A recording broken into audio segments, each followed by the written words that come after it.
आपण पाहिलं असेल आपल्या आजूबाजूला ना काही पर्टिक्युलर माणसं आहेत जे आपली नेहमी टीका करतात.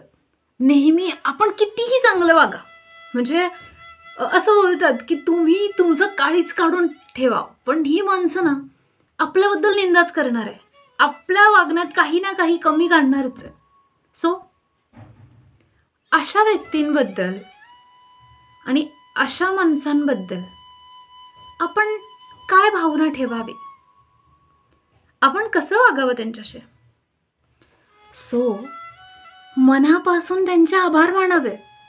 कारण माहिती आहे, जर ही लोक आपल्या आयुष्यात नसले तर आपल्याला अशा कोणत्या कोणत्या क्षेत्रात आपण कमी होतोय, असे कोणत्या गोष्टी आहे जिथे आपण चुकू शकतो, याचा अलर्ट देणारी ही माणसं आहेत.